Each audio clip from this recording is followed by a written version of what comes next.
যে ক্যাম্পাসের ভিতরে রাম মন্দির গুড়িয়ে দেওয়া এই বার্তা দেওয়া হয়, সেই ক্যাম্পাসে আপনারা কি অ্যাকশন এক্সপেক্ট করেন? বলুন মহারাজ, বলুন। আপনি নেই ফ্রেমে, অডিও ডাউন আছে। আপনি বলুন। আপনারা দেখুন, দেখুন মহারাজ আপনি বলুন, আপনার অডিও। বিষয় হচ্ছে যে যারা এই যাদবপুর ইউনিভার্সিটির সকল ছাত্র সংগঠনের কিছু সদস্য, এদের এটা প্রথম বোঝা উচিত যে দেশ সর্বোপরি। যেইখানে দাঁড়িয়ে এরা টুকরে টুকরে হওয়ার কথা বলছে, সেই ভারতের অন্নে এরা প্রতিপালিত হচ্ছে, ভারতের বায়ুতে শ্বাস নিচ্ছে, এবং ভারত আছে বলেই সমস্ত মতবাদ আছে। যেদিন ভারত থাকবে না, সেদিন কিন্তু কোনো মতবাদ খাটবে না। আজকে চায়না, আপনি কোনোদিন কাউকে দেখেছেন চাইনিজ অ্যাম্বাসির সামনে ঘেরাও করতে? চায়নাতে যাদের সঙ্গে এত ভাইচারা, তাদের অবস্থাটা কি? তাদেরকে ওখানে রিফ্রেশমেন্ট ক্যাম্পে নিয়ে গিয়ে শুয়োরের গোশ খাওয়ানো হচ্ছে আর কোরআন ব্যান্ড করে দেওয়া হচ্ছে। তাহলে ভারত আছে বলে সমস্ত ইজম চলছে। যেদিন ভারত থাকবে না, যেদিন সত্যি ভারতবর্ষের ভৌগোলিকতা বিপন্ন হবে, সেদিন কিন্তু আপনিও রেহাই পাবেন না। এটা তাদেরকে বুঝতে হবে। আর রইল রাম মন্দিরের কথা। রাম মন্দির হাজার বছরের সনাতনীদের লড়াই। রাম মন্দির শুধু মন্দির নয়, একটা সভ্যতার, একটা জাতির অস্মিতা, একটা জাতির স্বাভিমানের প্রতীক, একটা জাতির স্বাভিমানের সৌধ রাম মন্দির। এবং রাম মন্দির কিন্তু কোনো সরকারের টাকায় হয়নি। ভারতবর্ষের হিন্দু জনমানস, তাদের দরজায় যারা সেবক, তারা ভিক্ষা করেছেন।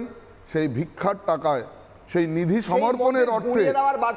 দ্রুত শেষ করুন মহারাজ, কেন ঘুরিয়ে দেওয়ার বার্তা কি হয়েছে? না, এরা একটা এজেন্ডা এবং একটা মাইন্ড সেটআপের দ্বারা পরিচালিত, একটা দুর্বুদ্ধি সম্পন্ন মাইন্ড সেটআপের দ্বারায়, যাদের পেছনে অনেক বড় বড় মাথা আছে এবং আমার মনে হয় অনেক বিদেশি শক্তির মদত এদের পেছনে কাজ করে।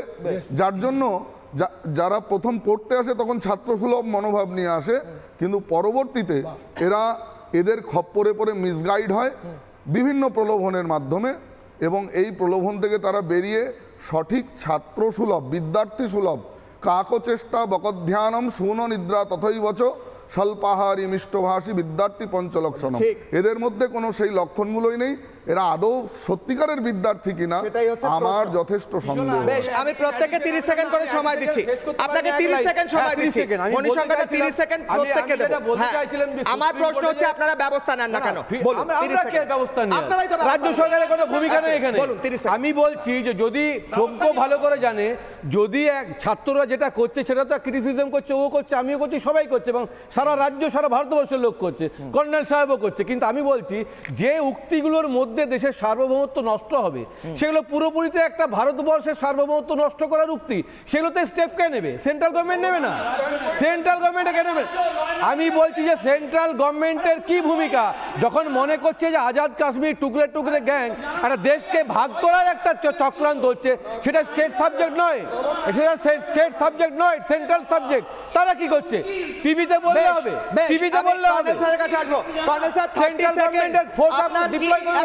কর্নেল স্যার 30 সেকেন্ডে বলুন, আজ যে ইউনিভার্সিটির ভেতর বলা হয় রাম মন্দির গুড়িয়ে দেওয়া হবে, ভারতকে ভেঙে টুকরো করা হবে, সেখানে কি সরাসরি ব্যবস্থা নেওয়া, কেন্দ্র হোক রাজ্য হোক, আমার কোনো দরকার নেই কে ব্যবস্থা নেবে, কিন্তু মুছতে হবে, তাদেরকে ধরতে হবে, ব্যবস্থা নিতে হবে, উচিত কি উচিত না? 30 সেকেন্ড। অ্যাবসলিউটলি উচিত। আমাদের প্রভু যিনি বললেন, ওখানে যারা মনোভাব নিয়ে আসছে, একটা পড়ুয়া মনোভাব নিয়ে আসছে, ওরা বিদেশি পয়সা নিয়ে দেখুন কি করলো, বাংলাদেশে কি হলো, আমাদের আসামে কি হলো, সব জায়গায় এখানে বেশি হচ্ছে।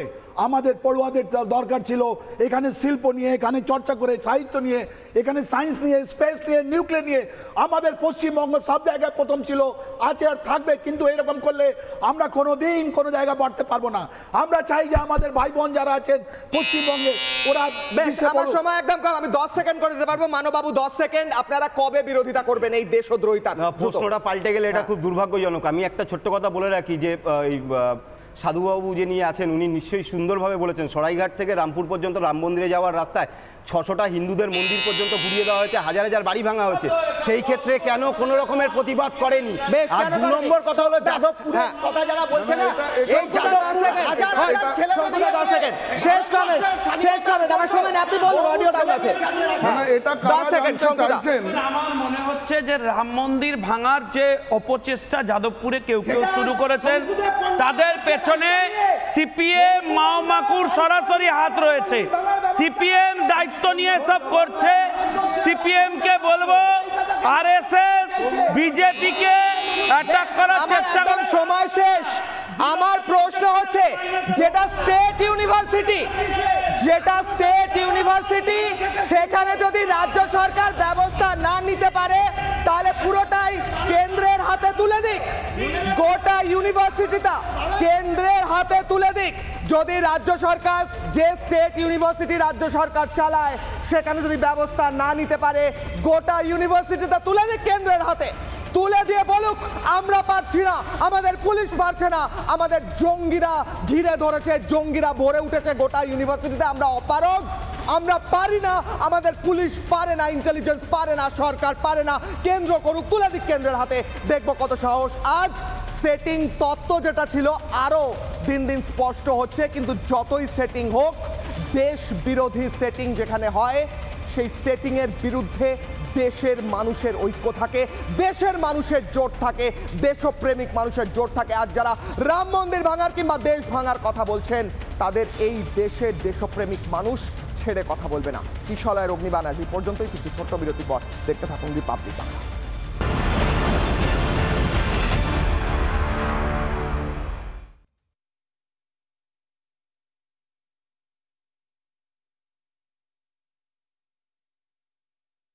নানা ধরনের কন্টেন্ট দেখার জন্য লাইক করুন, শেয়ার করুন আমাদের ফেসবুক পেজ, সাবস্ক্রাইব করুন আমাদের ইউটিউব চ্যানেল।